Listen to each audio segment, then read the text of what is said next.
Under this fractional reserve scheme, we inevitably become debt slaves to a ruling class of financial elite, not because they are better or smarter than anyone else, but because they have rigged the system to benefit themselves at the expense of most people on the planet. Catherine Austin Fitts is an expert on this issue. She was an Assistant Secretary of Housing and Urban Development under President George Bush Sr., and then an advisor to the Clinton administration. Let's set up a game of Monopoly and you want to buy Park Place. What I can continually do is just print money, give myself more money, lower the value of your money by printing more. No matter how hardworking you are or how successful you are, I can always end up buying you for free. So how come if you or I make up money, it's called counterfeiting, but if the banks do it, it's increasing the money supply? How did the banks get this power? This is Jekyll Island, where in 1910, representatives from the Rockefellers, Rothschilds, Morgans, and other private bankers gathered, secretly, to draft the legislation that would create the Federal Reserve. Ed Griffin literally wrote the book on what happened at Jekyll Island. Central banks are banking cartels which have gone into partnership with the respective governments in the countries where they operate.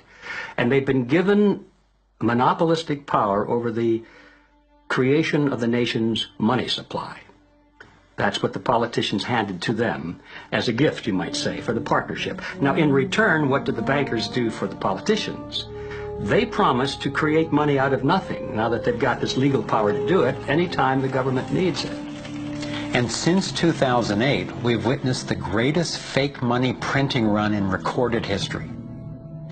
This financial sleight of hand disguises the costs, hides who's to blame, and leaves us as debt slaves working to pay off the bill. I found it revealing that in the same year the Federal Reserve was founded, 1913, the Internal Revenue Service was also established. An income tax was then instigated so you and I would have to pay the politicians' debt plus interest to the bankers. The problem is we have a privately owned central bank system in the United States disguised as a government-owned system. Now, if you look in the telephone book here in the Washington, D.C. area, you look up for Federal Reserve in the blue government pages, it's not there. It's in the white pages right next to Federal Express. It's a privately owned central bank. What is the proper relationship, what should be the proper relationship between a chairman of the Fed and a president of the United States? Well, first of all, the Federal Reserve is an independent agency, and that means basically that there is no other agency of government which can overrule actions that we take. There is no other agency of government which can overrule actions that we take. We have a private bank that prints money on behalf of the Treasury. The Federal Reserve prints money on a debt-based system which creates scarcity. But it puts a group of insiders in a position of having access to all the data about the economy when we don't. So you have a small group of bankers who understand the data on how the money works in the economy, and it gives them the ability to print money in a way that the insiders are protected and everybody else is drained. Catherine went on to compare a healthy economy to a vibrant torus, balanced, freely flowing, and energized throughout, in contrast to what's happening in our current economy. What you have is a system that's very dynamic, and it's trying to optimize. But intertwined in the core of it, you have a tapeworm. The way a tapeworm works in your body is it injects a chemical into your body that makes you crave what's good for the tapeworm and bad for you. You have a parasite that's very much manipulating and engorging itself at the expense of the whole. We live in a tapeworm economy where the financial elite are the tapeworm and they're feeding on us. and they don't like it when people blow their cover. After Catherine began exposing government corruption at the highest levels, the FBI raided her company and seized its assets. She was dragged through the courts for 10 years before being found innocent.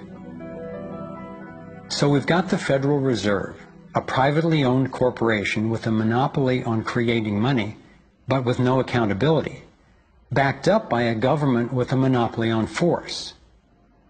The country got sold on the Fed as an institution that would help stabilize the economy and remain independent of politics. But in fact, in close to a century of existence, the Federal Reserve has done just the opposite. Since they took charge, we've been robbed through inflation, and the purchasing power of the dollar has declined more than 96%. And the wealth gap makes it clear most of the money is going to a very few.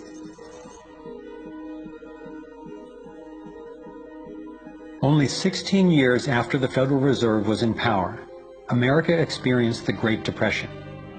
My research revealed that before the big crash in 1929, the elite bankers pulled their money out of the stock market.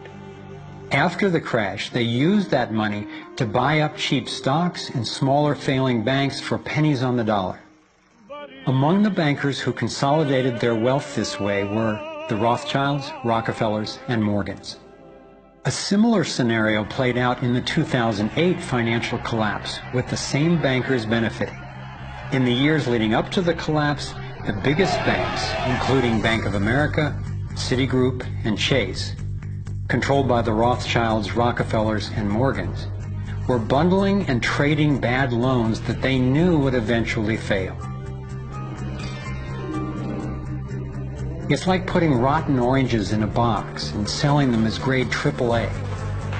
The bundlers of the debt knew it was only a matter of time before someone would open that box and see that the content was worthless, since they were the ones who packed the boxes in the first place. When the rotten oranges, what we hear about as unsound loans, derivatives, and credit default swaps, were finally discovered, everyone was impacted. People lost their homes, their jobs, their businesses, and their retirements. Meanwhile, the biggest banks who created the problem in the first place were the ones who got bailed out. Why's that?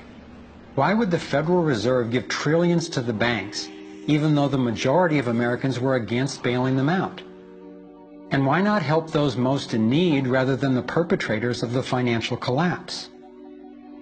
My research led me to believe that the same people who created the Federal Reserve, the Rothschilds, the Rockefellers, and the Morgans, still control it, and they use this scheme to bail themselves out at our expense. Many of the banks created are still the most powerful lobby on Capitol Hill. And